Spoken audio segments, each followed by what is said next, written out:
Canada may be walking away from America's trillion-dollar fighter, the F-35, and turning toward an unexpected partner. Sweden, a country known for neutrality, innovation, and independence, now standing toe-to-toe with Washington's most advanced war machine. This isn't just a story about jets, it's about control, sovereignty, and the quiet rebellion brewing inside NATO's own backyard.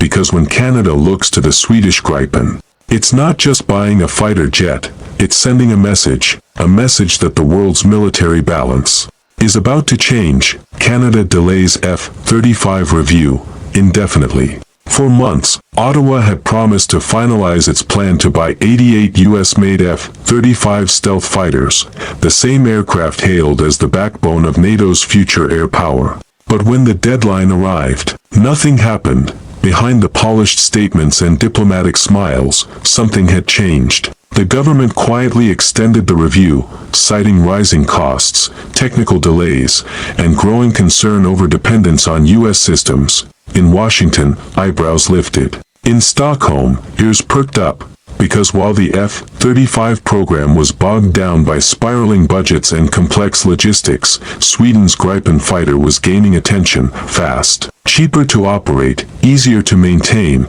and free from the strings of American export control. The Gripen suddenly looked less like a European outsider, and more like the smart alternative.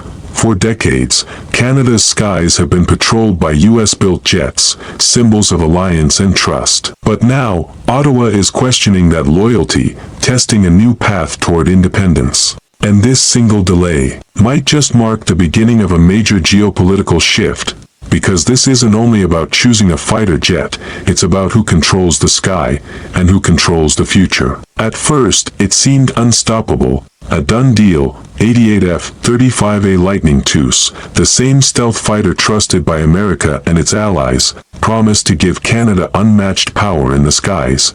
But beneath the headlines, the cracks were already showing. The price tag, once set at 19 billion Canadian dollars, had quietly ballooned to more than 30 billion. Maintenance costs soared. Infrastructure wasn't ready. And even the aircraft itself, plagued by software delays and untested upgrades, was far from the flawless machine it was sold to be. Then came the realization that shook Ottawa's defense planners. Owning the F-35 didn't mean controlling it. Every major upgrade, every part replacement, every software patch had to pass through American approval. Canada would fly the jet, but Washington would hold the keys.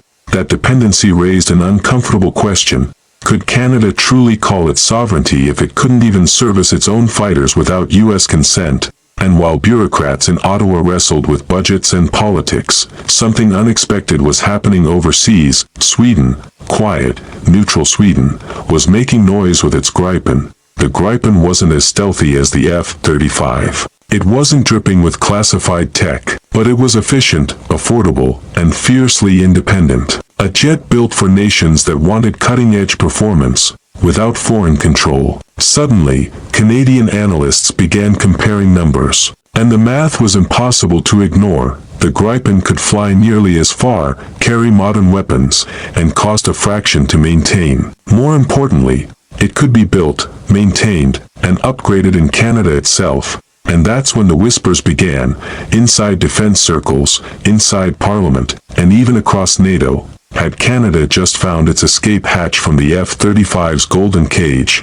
While the world obsessed over the US F-35, a quiet revolution was taking shape in Scandinavia. Sweden's Saab Gripen, sleek, sharp, and underestimated, was rewriting the rules of modern air combat. Born out of necessity, the Gripen wasn't built to dominate through size or secrecy. It was designed to survive, fast, flexible, and fiercely independent. Every nut, every line of code, every piece of software, owned and controlled by Sweden itself. That independence became the jet's secret weapon. Unlike the F-35, which locks nations into a lifetime of U.S. dependency, the Gripen gives its operators total freedom. No waiting for foreign software updates. No hidden black boxes. No classified limitations on your own aircraft. And then comes the price tag.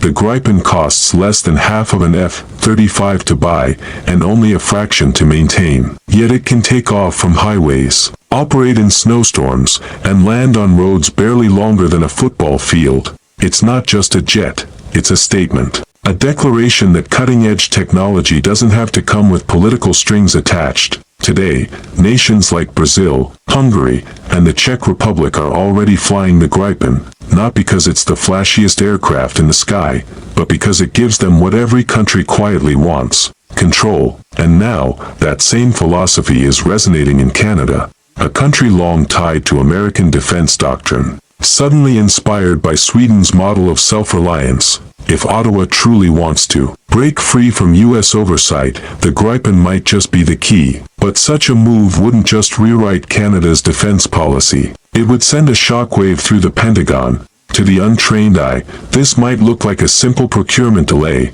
just another political hiccup in Ottawa.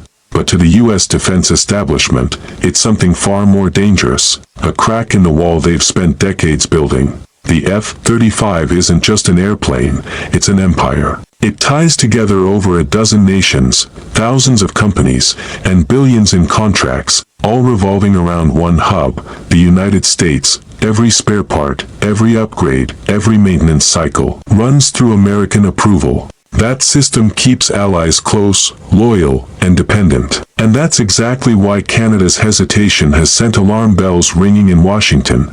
If a NATO nation like Canada, America's closest defense partner, begins to drift towards Sweden's Gripen, it signals something profound, that countries are starting to question U.S. dominance in the skies. Because once one nation breaks free, others may follow. Imagine a Europe less reliant on Lockheed Martin. A NATO where Sweden's jets fly alongside France's Rafales and Europe's Typhoons. An alliance no longer orbiting around American hardware. For the U.S. military-industrial complex, that's not just a loss of business. It's a loss of control, and for Washington, control is the cornerstone of strategy. That's why Canada's silence stings. It's not defiance shouted from rooftops. It's quiet independence, whispered through a delayed decision. But make no mistake, that whisper carries across oceans. Because when America's closest ally hesitates to buy America's most advanced jet, the world starts paying attention. For Canada, this moment is more than a procurement delay, it's a crossroad. On one side lies the F-35, the most advanced, most expensive, and most American jet ever built. It offers stealth, technology, and a place in Washington's inner circle, but it also comes with dependence, and decades of maintenance costs that stretch far beyond the jet's wingspan. On the other side stands Sweden's Gripen, a symbol of freedom, efficiency, and self-reliance. A jet that costs less, flies further in national independence, and gives its operator complete control. If Canada dares to take that path, it would mark a historic break, not just from an aircraft deal, but from a defense doctrine that has shaped the nation since World War II.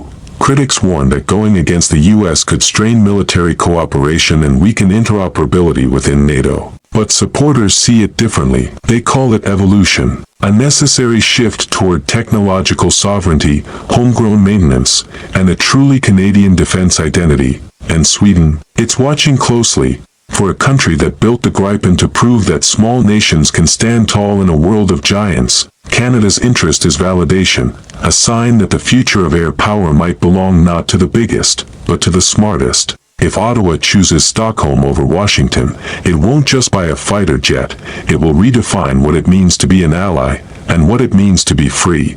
Because sometimes, the loudest statement a nation can make, is made not with words, but with the engine roar of the aircraft it chooses to fly. In the grand theater of global power, fighter jets are more than just machines.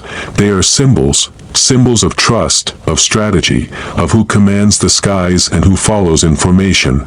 For decades, Canada's wings have mirrored America's. From NORAD to NATO, the partnership has been ironclad, a bond built on history and shared defense. But the world is changing. The cost of loyalty has risen, and the meaning of independence has evolved. By delaying the F-35 deal, Canada has done something subtle yet seismic. It has reminded the world that even allies have choices. And that choice, between the might of the United States and the quiet brilliance of Sweden, has turned into a message. A message that technology should serve sovereignty, not control it. That true strength isn't in stealth or software, it's in the ability to stand on your own terms. If Canada ultimately embraces the Gripen, it won't just shock Washington, it will inspire others to rethink what freedom in defense really means.